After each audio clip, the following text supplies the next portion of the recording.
This is an optical experiment that Lacan uses as a metaphor of our mind. I will go like very quickly again about how this experiment works. You can see that there is a spheric mirror on the right. This curved shape is a mirror. And on the table on the left, there actually is a vase, but the flowers are not there. The flowers are under the table. Now, if you are in the position of the eye, that is on the upper left, I mean, it has to be this very specific position so that all the light rays intercept at a specific point. You see the flowers as if they were there, right? Even though the vase has not flowers, you have like this optical illusion of, it's like a mirage, like seeing the flowers as if they were there. How is Lacan using this metaphor? Well, first of all, you need to understand the difference between the different images that are appearing here. So the flowers that you see on the vase, Lacan calls them real images because they appear in your space, in your 3D space. We were using the examples the other day, like a rainbow, which is also an optical illusion. It's an image, it's not really there, but you see it as if it were part of your real world. Or a hologram. We were remembering Star Wars, when the princess appears as a hologram in Star Wars 1. These objects appear in the real world and they are seen as if they were real objects, but we know they are images. So they are real images. In contrast to the vase or the flowers under the table that are real objects. And in contrast also to images that we see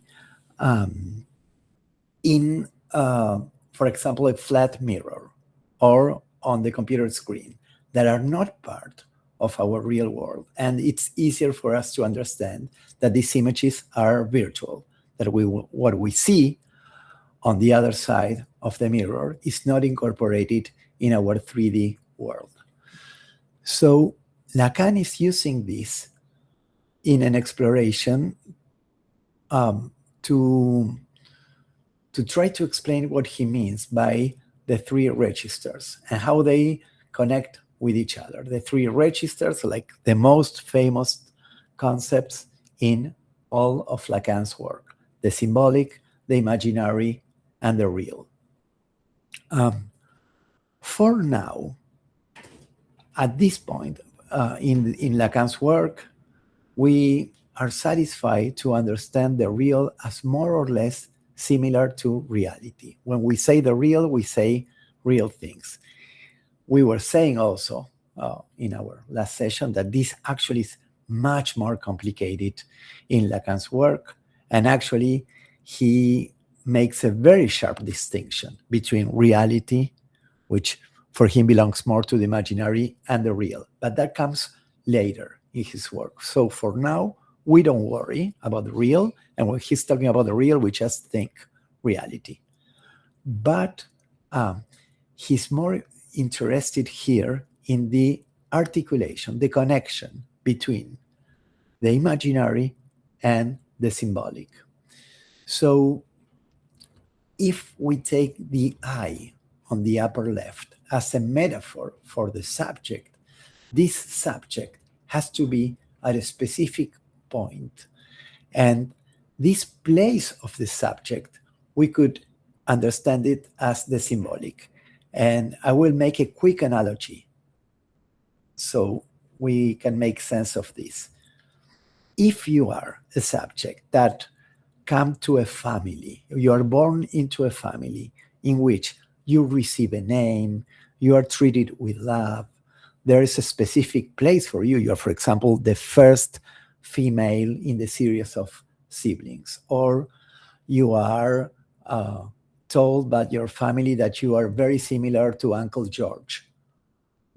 Those are symbolic places that you receive, and this symbolic place allows you to have a specific point of view. And maybe there will be challenges, there will be trauma in your life, but still you're enabled by this position in which you were placed, this symbolic place at which you arrive in your life that allows you to see your reality and your fantasies in this integrated image. The real and the imaginary are unified, and you can connect your fantasies with your reality because you have arrived at this symbolic point of view from which things make sense, right? So we will be playing more, and actually what I'm showing you today is the optical experiment just as physicists, specialists in optics, do it, but Lacan starts playing with this. Actually, he will add one more mirror, a flat mirror, in addition to this spheric mirror, concave. And also, for example, one thing that he already is saying in these pages that we were reading is that you could change the experiment and put the real flowers on top and the vase under the table, and the experiment still works. And he prefers this different configuration because it works better for his metaphor. Because, well, let me read it from here. The box is actually the vase, represents your own body. The vase is a container. And this has to do with the clinical cases he's discussing in these pages. He was talking about one of Melanie Klein's cases, a very famous case, the case of Dick. We were discussing that the last couple of sessions. And today he will talk about, in the lecture we will discussing today, he talks about another case, which is the case of Robert. And in both cases, containers are extremely important. These are cases of psychotherapists working with children. This is a very foundational moment in this history of psychoanalysis and of psychotherapy. These are like the first attempts, the first trials, experiments where a psychotherapist receives a child at her office and says, we can do psychoanalysis with children too. And all the techniques we use today, whether it is pretend play or sand trays, everything has its origin here. You will see, for example, how Lefort, she is the psychoanalyst that treats Robert, and this is the case that Lacan will be discussing today. She uses sand, water, toys, all these elements that are common today at the psychotherapist, the child psychotherapist office, right? And among these objects, containers have a very important role. And so Lacan is saying that we can take the container as a metaphor for the body because we have different drives, different instincts, different parts of our body, different erogenous zones, right? Zones that are excited by contact. But we also have this container that unifies everything, that has an inside and an outside. So it's like a basic representation of the body. And that is why he prefers to place the vase under the table. Because if the vase is the body, his point is that we don't come from birth with an unified image of our body. We have to build this, we have to develop this. And one of his first important theorizations is his theory of the mirror stage, where he says we construct, we invent even this idea of that we are a unity. I am a person. I have this name. I am separate from other people. I am a unity, by looking at ourselves in a mirror. All these experiments with the optical apparatus are related to that, to the mirror stage. So the body is not a real object. It's an image that we construct. So in this optical schema, the vase represents your body. The bouquet, which is not a unified thing, it's a bunch of flowers, represent instincts, desires, objects of desire. The cauldron, so this is funny if you think about it, because he says the spheric mirror could be the cortex. Well, this is very surprising because he never talks about biology or neuroscience or anything like this, right? But at this point, he says this could be the brain. And what he means is that he's not underestimating the role played by the organic body. For this constitution of the subject and of the ego to happen, you do need to have some kind of organic support. So there has to be a mechanism, an apparatus. There has to be a brain. He's playing with this idea, right? He's playing with this metaphor. So he says the cauldron could be the cortex. Let's think about this. The eye symbolizes the subject. The position of the subject is characterized by its place in the symbolic world, in the world of speech. This is what I was telling you just a few minutes ago. Like, you have a name, you have a place in the family, you are supposed to be similar to this, different to that, right? Whether he has the right to or is prohibited from calling himself Pedro hangs on this place. Depending on what is the case, he is within the field of the cone of he isn't, right? So because we are discussing right now in the seminar cases of child psychoanalysis in which it was not clear that the subject was at the right place, that he was within this cone, that he was able to constitute himself as a subject, to see something in the mirror at all, right? What Dick was seeing there was just this collection of indifferent objects, right? He was not seeing himself in the mirror.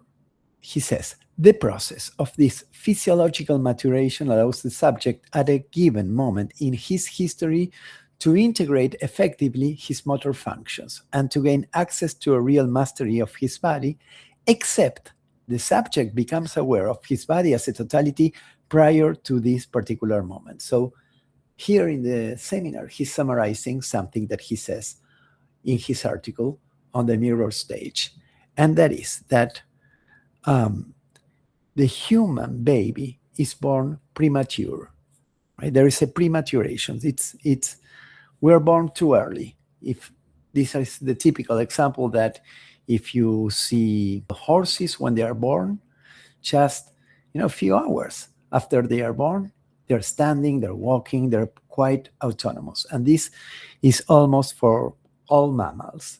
But humans depend on caretakers for a long time. This is also the base of attachment theory, right? But here, the point is that even when you are not able to coordinate your actions, even when you don't have real independence, autonomy, mastery of your own body, you anticipate this mastery by looking at yourself in the mirror. This unified image provides like something to identify with. This is the first primordial identification. You are identify with this other baby that is on the other side of the mirror, that provides you with this unified image, this model of how you could be. For Dick or for Robert, it would be as if you saw just fragmented objects, indifferent, on the other side of the mirror, rather than the difference between you and the world. Theory of the mirror stage. The sight of the whole form of the human body gives the subject an imaginary mastery over his body, one which is premature in relation to a real mastery. The subject anticipates on the achievement of psychological mastery. This is more or less the same we were saying. Right? The mirror provides this anticipation. He is not saying, however, that this is just some kind of technical device that allows you to achieve this, because this imaginary identification, in turn, is only possible if there is also a symbolic network that is keeping the whole thing together. For there to be an illusion, for there to be a world constituted in front of the eye looking, in which the imaginary can include the real and, by the same token, fashion it, in which the real also can include and, by the same token, locate the imaginary, one condition must be fulfilled. The eye must be in a specific position. It must be inside the cone. At this point in the work of Lacan, again, this becomes more complex as years go by. But at this point, there is a primacy of the symbolic.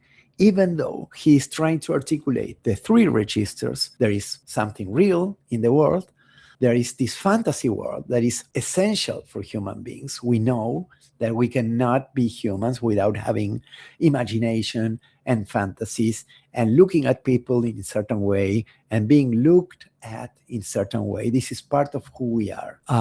But this whole machinery only works, as we were seeing here, if the eye is placed in the right place. So if the symbolic order functions correctly, has the right structure. So that's why I was talking about a primacy of the symbolic, right? For the trick to work, for there to be an illusion, the most important thing for now is the symbolic order. If the subject is outside this cone, like there's no place for you in the symbolic order, or you have a complicated place. Just to take an example, when it happens in a family that a child dies and then the couple has another child but gives them the very name of the dead child. And so this is just an example of where you are alienated in some kind of signifier that does not represent you. You don't find your place in the symbolic order.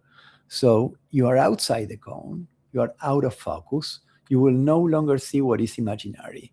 The subject will see things in the real state, entirely naked, inside the mechanism, a sad, empty pot or some lonesome flowers.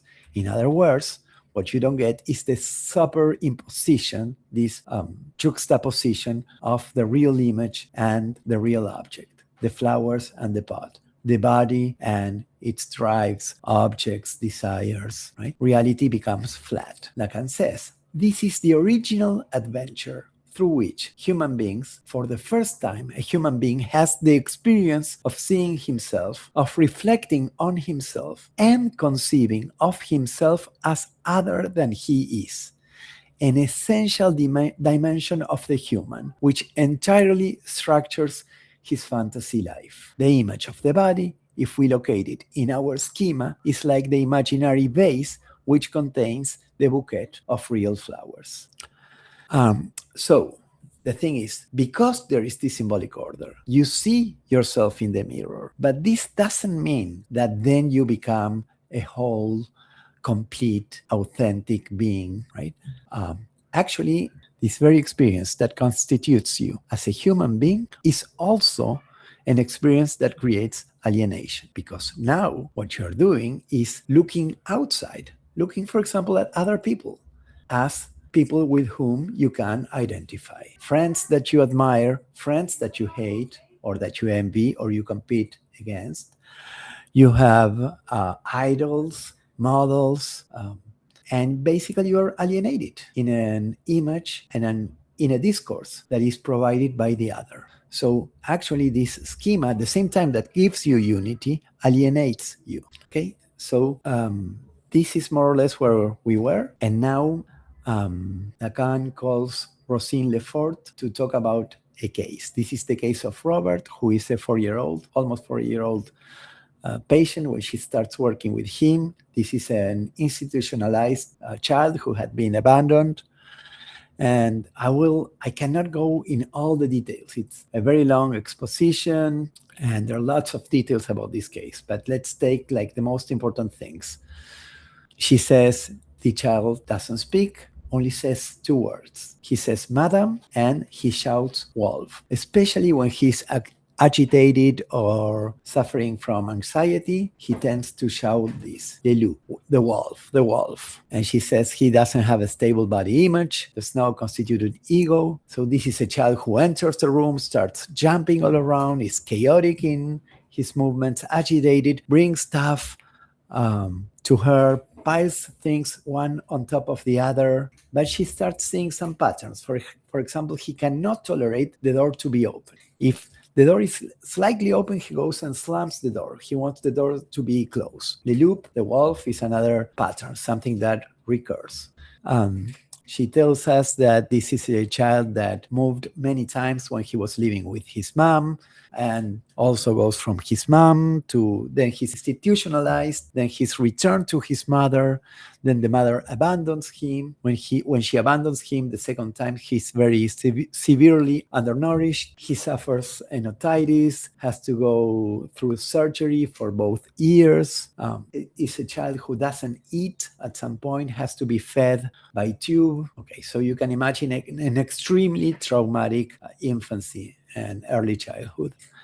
And even after his second institutionalization, so after the moment when his mom abandons him for good, he moves 25 times until he arrives at the institution where Lefort sees him. So she says he has no coordinated speech, only emits cries, guttural laughter, and these two shouted words, Madame and Le Loup, the wolf. This is a very hyperactive child and is violent even to the point of strangling other children. But this doesn't come like in a fit of anger. It's like something that he does coldly, as if it were just a discharge of emotion.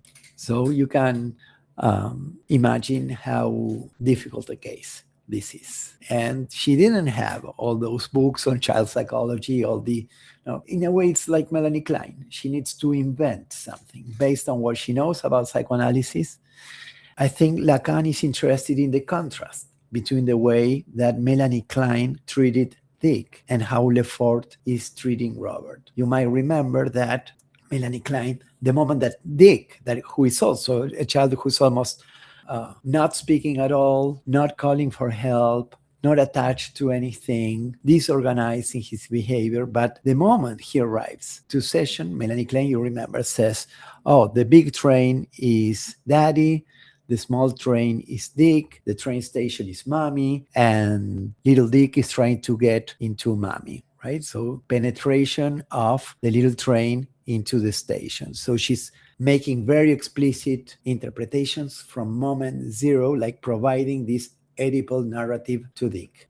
What we get when we read Robert's case is a completely different approach. Here we have a psychotherapist who works for hundreds of hours with this kid and who's patiently waiting for the right moment to interpret. She doesn't jump to interpret, she's waiting. So and it's like incredible how much like the commitment, right? The way she tolerates, she uses her body, tolerates the child is playing with urine, poop, water, milk, spilling it on top of the therapist, and she's there. She tolerates everything. And this is maybe an important reason why this treatment is so successful. We go from a child who has not an organized and stable body, a chaotic relation to space and to objects. Everything is fragmentary, very conflicting relationship with the bottle of milk, like grabbing it, but sometimes not able to, for example, eat or drink in front of the therapist, biting the teeth, destroying the bottle, etc. At one point, he's piling all kinds of objects in front of his therapist, of Rosine Lefort, and he runs away. And at the top of the stairs, which he did not know how to descend alone, he says, in a low empathetic tone, Madam, facing the void. So this is the first time that he calls her therapist, right? So he is giving her a maternal place that was absent until that point. And so this is a first interesting movement in the therapy, that he is able to give her this place, this role. That night, standing on his bed, he tries to cut his penis with plastic scissors, right? But what I was saying is, because this is a child who doesn't speak, and we were also making this difference, this distinction about Dick. A child who doesn't speak doesn't mean that is a child that is completely outside of the symbolic order, right? So this is a child who does not ask for help, does not show that he needs the attachment, he needs the closeness, he doesn't call adults to help. We saw that turn in Nick, the moment that Nick started missing his nanny. And here something similar happens. After all this work, at some point, he's able to call the therapist, Madame. But you can see how much anxiety this creates in him. What if this is just a violent, not safe figure, right? Because think that this was a child who had suffered very traumatic episodes with his mom. So how can he trust this feminine maternal figure? So she basically defines several stages in the treatment. I'll try to go more or less quick through them. But so this first phase goes until the moment that he's able to make this first call to her, to include her. And this is a different way of speaking, right? Asking for her. Then she talks about a second phase in treatment. There he tries to strangle a little girl who was also in treatment. He was separated and placed in another room. So this, we know this is traumatic for him because he moved so many times when he was little. And this is why Lafort interprets that this is the reason why he's so afraid of doors, because doors imply the possibility of being moved again. So he likes the door closed. He at least needs this stability. So after this incident, he's moved to a different room. And so when he goes back to the usual room, he screams the wolf and starts throwing food and plates. And every time he passed the room into which he had been moved, he screams the wolf again. He cannot bear open doors. And Lefort says that this principle of destruction was linked to ingestion and excretion. The two great sins of this phase are therefore the bottle sin and the potty sin. So he goes into detail about these two sins. The bottle sin is a moment in which he goes a little bit out of the room and is offering the bottle of milk to some imaginary person. He returns, tears off the teeth of the bottle, swallows a little bit of milk, and then completely breaks the teeth, and then pours the milk on him, floods himself with milk, and then pours some on the therapist and goes away in panic. And he goes to the staircase where he's already starting to roll the staircase. Her interpretation is that Robert had swallowed distraction and that the open door and the milk were linked. Milk, which should be nourishment, had become contaminated by separation, forced feeding, and displacement. To receive milk was to receive something dangerous, destructive, invasive. The potty scene is throughout all the treatment, he poos during session. He does this during the session. And Lefort, the therapist, understands this as some kind of exchange, right? This is a trick that he has to keep her with him. In order to keep her close, he needs to give something. But so he has a ritual to poo. He needs to be very close to her, sitting on the potty, pressing against her, holding her apron. And then there is a scene in which he hears a sound outside, and he takes the potty in a moment of fear and places in front of the door of the person who had entered the next room. And he returns and presses himself against the door, screaming, the wolf, the wolf. So what is the movement here? Rather than giving the feces to the therapist, rather than giving poop to his therapist, he's for the first time able to place the poop outside. So he's able to relinquish this, to let it go, right? Put it in a place where he knows that it will be taken away and destroyed. And Lefort interprets this right to him, and after hearing the therapist's interpretation, he goes, takes the body, brings it back to session, and hides it with paper. So this is like a moment of closure. Like, I don't need to give you my poop anymore. After this, he no longer felt compelled to defecate in the session. He began to use substitutes, especially playing with sand. There's another scene in which Robert drinks some milk, spills some on the floor, throws sand into the bowl of water, fills the bottle with sand and water, urinates into the body, adds sand, a very complicated recipe, gathers milk mixed with sand and water, puts it all into the potty, places the rubber doll and the bottle on top, and entrusts the whole thing, this whole sculpture. He gives the whole thing to the therapist, to Lefort, right? So what is he doing? There are these fragmentary objects. There are also fragmentary parts of the body. He's very confused about what is inside, what is outside, what one can allow to go out, what one can introject, how to differentiate the container, the vase, from the outside world, right?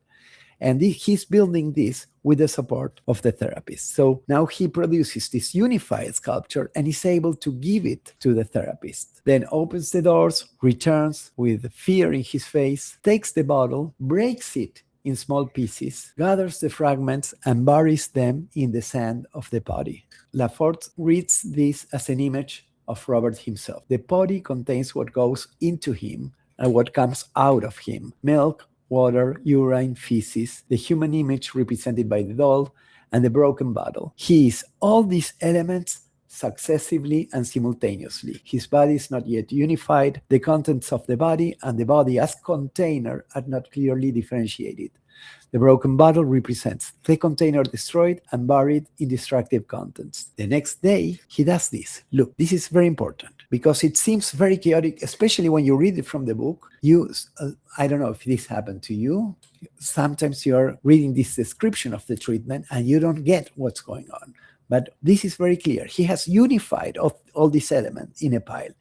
And there is an other that is creating these symbolic distinctions. These symbolic distinctions are supported by this other. And so he's able to relinquish this, to gift this to this other. And so this means, in a way, we can interpret he's working on his unified body. The basic distinction of a container, what is inside and what is outside. What does he do the next day? He goes to the window, opens it, screams the wolf. He sees his image in the glass. Mirror stage, right? He sees his image in the glass and strikes it while screaming the wolf. So Lefort's conclusion is clear. Robert represented himself as the wolf, and it was his own image he struck. So the important point I'm trying to emphasize, I'm sorry if I'm not clear enough, is that because he's doing this symbolic work supported by the therapist, he's also able to build a first image of himself. Something is happening in the imaginary. He sees himself as one, as an image reflected in this mirror that is provided by the window, the glass of the window. And still, it's not Robert. Still, like the first image, the first identification is the wolf. So the wolf, rather than being in the beginning just this vague persecutory signal that just meant danger or anxiety, now becomes himself. He sees himself as the wolf reflected in this window, in this mirror. So she then says, now my next task, my next goal was to exorcise the wolf, this image in which he was alienated. So her interventions are aimed at differentiating the body contents effectively. Milk is what one receives, feces are what one gives, urine is aggressive. She does not impose a ready-made symbolic code, differently from Melanie Klein, right? That she had the symbolic code already in her mind and applied it right away, straight away in the first session. We have now a patient therapist that is waiting for this to emerge, and she's helping Robert differentiate functions that for him were fused in one destructive mass. Milk, feces, urine, body, container, object, self, other, they all start to differentiate from each other. There starts to be some order. We can think in terms of the optical schema. The eye is getting closer to a point in which he can see the flowers on the vase. He can have a unified image of himself. He can articulate the imaginary and the real. The emptying of the body was surrounded by protective rites. He poured urine into the sink while leaving the water running, as if water had to replace what was lost. So the idea here is that for him, the empty container was something impossible to process, unbearable, in the same way as an open door was. The empty container means my body might break apart. If I don't have the objects inside, I don't have a unity. So when he was pouring the urine into the sink, at the same time, he kept the faucet with the water running, filling the body again until it overflowed, as though a container existed only by being full. I want to digress. If this is not too much, you can shut me up. This is funny because I had today, 2 hours ago, a client online, and we were working on a dream. And it was actually a sequence of dreams. And in his second dream, it was a very simple dream in which he saw himself, not from the point of view of his eyes, but from behind. So as if he were an external point of view, and he can see himself urinating in the bathroom, and he's urinating blood. And this is the only thing that happens in the dream. So it's a very specific point of view. It's a low point of view from behind, and he's seeing himself urinating blood in the bathroom. So, of course, this dream doesn't come along, comes in the context of a whole work that we are doing, in which he is differentiating himself from his father. So some ideal image that his father had imposed on him about how he should live his life. And also things that he thinks that are violent, bloody in the way his father deals with other people. He's saying, I want to be different.